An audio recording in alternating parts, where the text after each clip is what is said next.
After watching the film, are you still planning to stick with Daniel Jones this week as the starter? I am.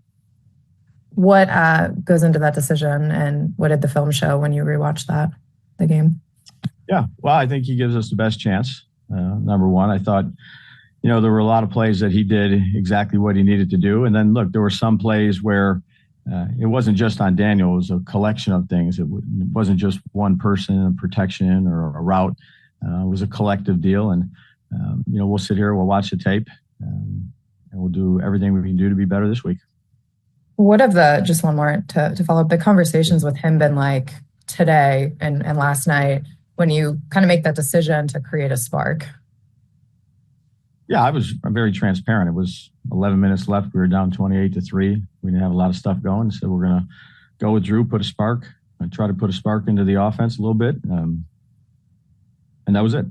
So we just met for a while today, had a good meeting like we normally do. We'll meet here after this press conference, go through, all the tape and get ready for Pittsburgh. Paul Schwartz.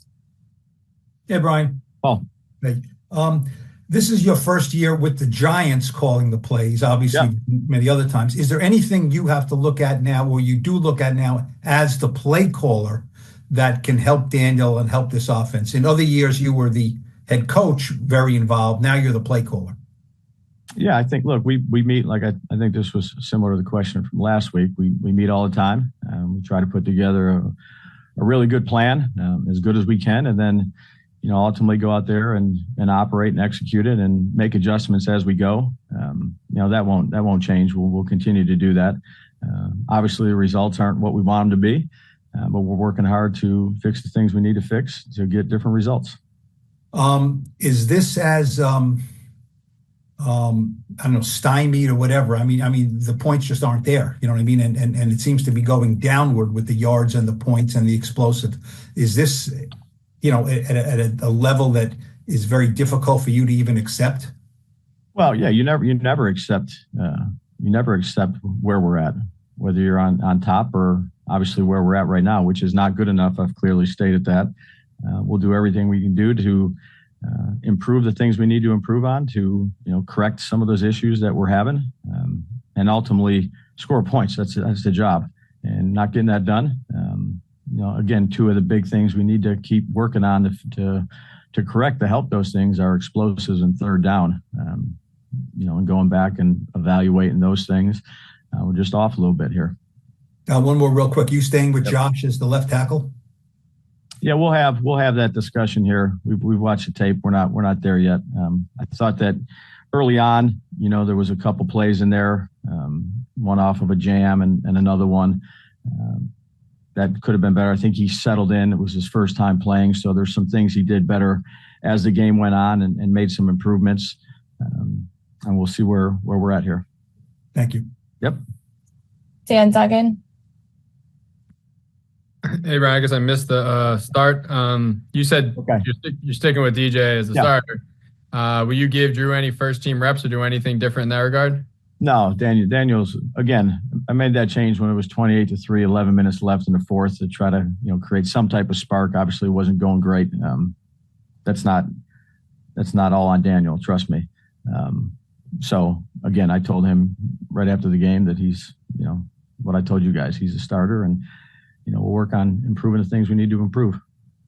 And at the end of the game, you did sub some guys out. Why not give Evan Neal a series or two or three in the fourth quarter there, just to give him some live reps after such a long layoff? Yeah, I just wanted to go with the guys that we had. And then with Deonte Banks, did you see that play live, or were you over with the quarterbacks at that time? I'm just curious. No, I kind of saw Jalen scramble. Then I saw Jerome, right away on the sideline, and I know they talked about it in between series. So, it's something that yesterday I said has been addressed. We'll address that privately and get that better. I understand, obviously you keep things in-house, but for fans, they see that's obviously unacceptable. Do you feel you don't feel you owe them to say anything about how you feel about that type of effort on a play? Yeah, obviously we want maximum effort on every play. So again, we've addressed that. We'll continue to address it. and we'll make sure it's better. Greg Johnson. Hey, Brian. I know you're looking for explosive plays, but also a balanced offense. So I'm just curious why you decided to give only 3 carries to running backs in the first half yesterday, when the score was close, especially since you're having to chip more and pass protection, and it didn't look like Philly was really loading the box or anything. Yeah, I'd say, we thought we can gain some yards and stay on track on early downs and, again, skip some of those third downs that we're trying to skip. Again, I thought first down, second down was not as effective as it's been throwing the football. It wasn't terrible. It wasn't great. It was somewhere in the middle. So, again, that was part of the plan that we went into to try to move the ball and to try to create a little bit more explosive plays. And then you adjust as you go. Thank you. Yep. Tom Canneman. Brian, we're never in the meetings that you have with the coaches. I mean, is it like a no holds barred meeting that they look at the film and say, Ryan, are you thinking about this? Or do they, just ask for their opinion and they respond? Well, what we do, Tom, is we go into the meeting room, we sit down and we watch the tape together and we go over it with a fine tooth comb, every position, every technique, every call, and you discuss those things and you make sure everybody's on the same page. You do that for all 3 phases, and then you meet with the players so that everybody's aligned in what we're saying. So nobody's holding back, like Mike isn't coming up to you saying, look, you got to do this more, or is that already open in the conversation? Yeah, you talk about everything, Tom. At least the last 25 years that I've done it, it's, you go through the tape, you see the corrections you need to make, whether it's schematically, whether it's timing, whether it's personnel, whether it's technique, whether it's fundamental, whether it's situation. You go through everything. So it's good, productive meetings, got a good staff, good conversations all the way through. And, you try to be better the next time around. Thank you. Yep. Ed Valentine. Hey, Dabes, did you have any problem with Malik expressing some frustration last night? Saying that he was open a lot more often than he got the ball. Look, when you lose a game like that, I hope people are frustrated. And the second part of that is you've been very complimentary toward Daniel this year in terms of his decision making and where the ball has gone. Mm-hmm. Did you feel the same way last night that he made, mostly good decisions? Yeah, and took care of it. There's always a few in there where the defense might get your disguise or it looks like something and there's a reason behind why we do what we do. But yeah, he's taking care of the ball. He's made the right decisions for the most part. We'll go ahead and work hard to get ready for a great Pittsburgh Steelers team. Thank you. Yep. We'll take 2 more. Andrew Crane. Brian, when you went back and watched kind of the rest of the film alongside Josh on the line, what maybe stood out as kind of maybe a glaring issue, or what do you want to kind of see from that rest of that group into this week? Are you talking about as a team?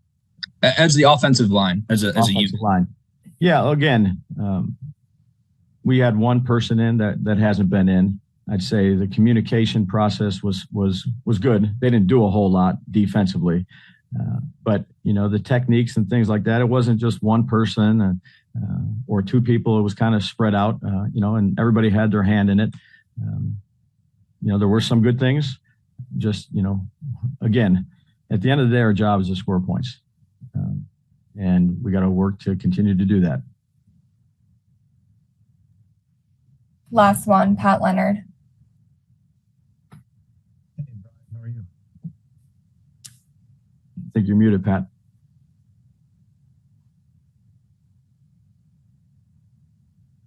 You can't hear me? No, I got you, bud. Oh. What did John Mara and Steve Tisch have to say about yesterday's game, if anything? Yeah, again, we have conversations. I know you asked this a bunch. Respect it. We have conversations after every game. I'll keep those conversations private. On the Malik question that Ed asked, yeah, I think the question would be more not that are you happy he's frustrated, but it seemed like he was intimating basically it wasn't me. Do you have a problem with that kind of attitude? Like, you know, when the team loses, a player kind of saying, well, I did my job. I don't know about everybody else. Did he say it like that? He said I was open. Yeah. So he was open a lot. Yeah. He was asked about the lack of balance impacting the passing game, and he said that's not his job. His job's to get open, and he was open. Yeah, I don't want to imply what he was or what he wasn't saying. We're going to have a good conversation with all our guys. We'll have one right here in a minute. I respect Malik. I respect all our guys. I don't want to imply as to what he said or what he didn't say. If he said he was open quite a bit.